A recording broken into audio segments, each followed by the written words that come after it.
உறுப்பினர்களுக்கு முதல் நன்றியை தெரிவித்துக் கொள்கிறேன். இந்த எழுச்சி மிக்க பயணத்தில் குறிப்பாக என்னோட ஒரு நண்பர்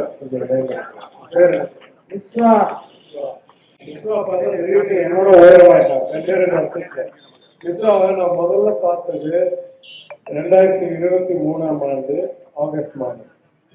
அதாவது முதலமைச்சரின் காலை உணவு திட்டம் உருவாக்கும் போது நான் நிதியமைச்சராக இருந்து அதில் ஒரு பங்கு வகித்தவன் என்ற காரணத்துக்காக முதலமைச்சர் அவர்கள் அந்த திட்ட துவக்கத்தை என் தொகுதியிலேயே நடத்தி கொண்டார். நம் தொகுதியிலேயே அப்போ முதல் முறை அந்த உணவு திட்டம் நம் தொகுதியில் ஆரம்பித்து அன்றைக்கே நம் தொகுதியில் இருக்கிற அனைத்து பள்ளிகளுக்கும் அந்த உணவு திட்டம் ஆரம்பித்தது. மாநிலம் முழுவதும் செயல்படுத்துவதற்கு முன் சில இடங்களில் மட்டும் செயல்படுத்தி அதனுடைய விளைவுகளை கண்டறிந்து அதற்கு பிறகு விரிவாக்கம் செய்யலாம் என்பதற்காக செப்டம்பர் 22ஆம் ஆண்டிலிருந்து ஆகஸ்ட் 23ஆம் ஆண்டு வரைக்கும் ஒரு குறிப்பிட்ட பகுதியில் மட்டும் அதை நிறைவேற்றி அதனுடைய திட்ட அம்சங்களை ஆராய்ந்து அதை மாநிலம் முழுவதும் விரிவாக்கம் செய்வதற்கு ஆகஸ்ட் 23ஆம் ஆண்டு முடிவெடுக்கப்பட்டது. அப்ப அனைத்து எம்எல்ஏ அமைச்சர்களை கூப்பிட்டு அலுவலகத்திலிருந்து கூப்பிட்டு சொன்னாங்க, நீங்க ஒவ்வொரு தொகுதியில ஒரு பள்ளியில போய் அங்க இருக்கிற பள்ளியில் பகிர்ந்து கொண்டு விரிவாக்கம். நான் முடியாது, ஏன்னா என் தொகுதியில இருக்கிற எல்லா பள்ளியிலையும் வந்துருச்சு. அதனால நான் என்ன பண்றேன், பக்கத்து தொகுதியில போய் இந்த கலர் பள்ளியில் சேர்ந்து கொண்டிருக்கேன். சரி, நான் அப்படி வந்தா அன்னைக்கு உணவு வருது. ஆனா வெறும் 5ஆம் கிளாஸ் வரைக்கும் இருக்கிற ஆரம்ப பள்ளி பசங்களுக்கு மட்டும்தான் இந்த திட்டம். 78 பள்ளிகள் இருக்கின்றன ஆரம்ப பள்ளிகள். அதில் 28 பள்ளிகள் ஆரம்பம் மற்றும் நடு இல்ல உயர் அதுக்கு மேல் +2 வரைக்கும் ஒரே வளாகத்தில் எடுக்கிறது. அப்போ 50 பள்ளியில வெறும் ஆரம்ப பள்ளி, பாக்கி 28 பள்ளியில ஆரம்ப பள்ளி இந்த வேற ஏதோ ஒரு விளையாட்டில் பாக்கி கிளாஸோட இருக்கு. அதே மாதிரி கல்லர் பள்ளியில் 1ஆம் கிளாஸிலிருந்து 12ஆம் கிளாஸ் வரைக்கும் ஒரே இடத்துல இருக்கு. அப்போ 5ஆம் கிளாஸ் குழந்தைகள் வரைக்கும் உட்கார்ந்து காலை உணவு இருக்கும்போது நம்ம விஸ்வா உட்பட்ட ஒரு 8 பசங்க அந்த பக்கம் நின்று பார்த்துட்டு இருந்தாங்க. நான் ஹெட்மாஸ்டர்கிட்ட கேட்டேன், எப்படி இவங்களுக்கெல்லாம் சாப்பாடு வரல? இல்லை சார், திட்டம் வெறும் 5ஆம் கிளாஸ் வரைக்கும் தான், அதற்கு மேல் இருக்கிறவர்களுக்கு அரசாங்க திட்டம் கிடையாது. நானே ஒரு தங்கும் பள்ளி போர்டிங் ஸ்கூல்ல படித்தவன். எனக்கு ஞாபகம் இருக்கு, சின்ன வயசுல சில நேரம் அங்கு வழங்கின உணவு பத்தாமல் பசி பற்றுது.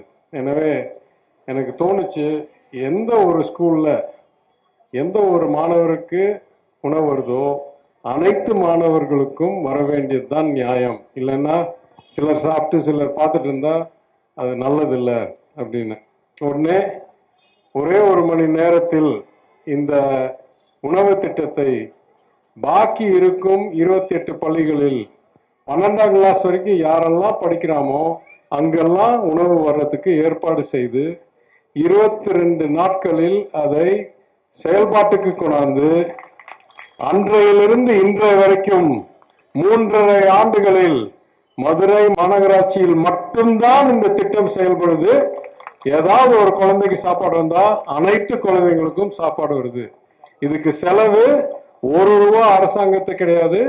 கார்பரேட் கம்பெனில இருந்து நிதியை வாங்கி ஆண்டுக்கு 36 லட்சம் ரூபாய் அவங்க பொறுப்புள்ள செலவு பண்ற நிதியை வாங்கி 1350 மாணவர்கள் ஒவ்வொரு நாளும் அன்றையிலிருந்து இன்னை வரைக்கும் காலை உணவு அருந்து கொண்டிருக்கிறார்கள். அதுதான் பொறுப்புள்ள செயல், சமூக நீதிக்கு நியாயமான செயல், குழந்தைகளுக்கு நியாயமான செயல். அதுல ஒரு சிறப்பு அம்சம் என்னவென்றால், நம்ம விஸ்வாவை அன்னைக்கு சந்திச்சேன். அப்போ விஸ்வாவை கேட்டேன், ஏன் ரொம்ப ஒல்லியா இருக்க, உனக்கு எதுவும் சரியா சாப்பிட மாட்டியா? கிட்டத்தட்ட மயங்கி விழுந்துட்டான். அப்ப சொல்றான், இல்ல கொஞ்சம் நாளைக்கு முன்னால எனக்கு மஞ்சக்காமலை வந்துச்சு.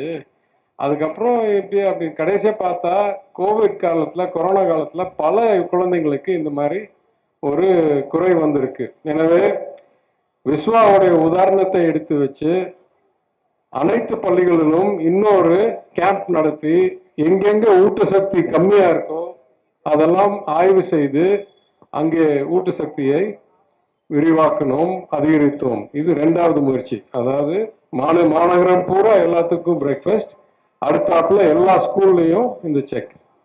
ஆனா இது பாருங்க, இவன் ஒரு ஸ்பெஷல் கேஸ் இல்லடா நீ. என்னன்னா இவன் வெயிட் மாத்திரம் ஏறவே மாட்டேன்ருச்சு. அதனால இவனுக்கு தினம் எங்க கழக தோழர்களோட பழம், பிஸ்கெட்டு, வைட்டமின் டேப்லெட்டு எல்லாம் அனுப்பிச்சி விட்டு வெயிட் ஏறுமான்னு பார்க்கறதுக்கு ஒரு எடை ஸ்கேல் ஒன்று வச்சு வாரத்துக்கு ஒரு முறை இவனுக்கு வெயிட் எடுத்து பார்த்துட்டே இருந்தா இந்த உயரத்துக்கு தான் இருப்பான், இவ்வளோ ஒல்லியா இருப்பான், ஏறவே இல்லை. உண்மையா இல்லையா? ஆமா சார். அப்ப என்ன பண்றதுன்னு தெரியல. 3 மாசம் என்னதான் சாப்பிட கொடுத்தாலும் வெயிட்டும் ஏறல, உயரமும் ஏறல, அப்படியே இருந்தான். அப்புறமா கடைசியா என்ன சொன்னோம், நீ ஒழுங்கா சாப்பிட்டு நீ வளர்ந்தா என்ன கொடுக்கணும்? சைக்கிள் கொடுத்தாதான் இவன் ஒழுங்கா சாப்பிடாம கண்டுபிடிச்சு இவனுக்கு ஒரு ஊக்கம் கொடுக்கறதுக்கு நீ ஒழுங்கா சாப்பிட்டு வெயிட் அதிகரிச்சு எல்லாம் நல்லா இருந்தாலும் அவனுக்கு சைக்கிள் வாங்கி கொடுக்கணும்னு சொல்லி ஓராண்டாச்சு. ஓராண்டு வரைக்கும் இவனுக்கு பழம், வைட்டமின், பிஸ்கெட்டு, டேட்ஸு, நியூட்ரிஷன் எல்லாம் அனுப்பிச்சு ஓராண்டு கழிச்சு எத்தனை கிலோவுக்கு வந்த நீ? என்ன வெயிட்டுக்கு வந்த? எத்தனை கிலோ எடைக்கு வந்த? 39 கிலோவுக்கு வந்தான். ஆரம்பத்துல 28 வந்தான். அதனால அதற்கு பிறகு என்ன வாங்கி கொடுத்த? சைக்கிள். எங்க இருக்கு சைக்கிள்? வீட்டுல இருக்கா? கொண்டாந்து இருக்கணும்ல இங்க. அதனால இவனுக்கு அப்புறம் என் வீட்டுக்கே கூப்பிட்டு வந்து சைக்கிள் வாங்கி சைக்கிள் கொடுத்து. என்ன கிளாஸ்ல இருக்க இப்ப நீ? 9th sir. எப்படி போற தினம் ஸ்கூலுக்கு? சைக்கிள்ல. அதே சைக்கிள்ல தான் ஸ்கூலுக்கு போயிட்டு இருக்காப்புல விஸ்வா. ஏன் சொல்ல வரேன்னா, ஒரு தவறான ஒரு விளைவு இல்லை குறைவான ஒரு விளைவு ஒரு இடத்தில் கண்டறிந்தால் அதை திருத்துவது 5 நிமிஷத்துலையோ 10 நிமிஷத்துலையோ 1 மாசத்துலையோ விஸ்வாவோட கேஸ்ல கிட்டத்தட்ட 1 வருஷம் கழிச்சு தான் வளர ஆரம்பித்தான், ஒழுங்கான வெயிட் வந்தான். எனக்கு இருக்கிறதுலே பெரிய மகிழ்ச்சி. இன்னைக்கு பாருங்க விஸ்வா, நீ நீ உயரமா நான் உயரமாடா? யார் உயரம் ஜாஸ்தி? இன்னுமா? சரி, அடுத்த தடவை நான் பார்க்கறதுக்குள்ள இவன் 10ஆம் கிளாஸ் 11ஆம் கிளாஸ் போகிறதுக்குள்ள உறுதியா இவன் என்னோட உயரமா இருப்பான். அவன் சைக்கிள் எப்படி ஓட்டி இருக்குன்னு பார்த்துட்டு பாரு, கையெல்லாம் இப்போ நல்லா இருக்கா? காமிடா, பெரிய கையை தூக்கு. அந்த அளவுக்கு சிறப்பாக இருக்கான் விஸ்வா.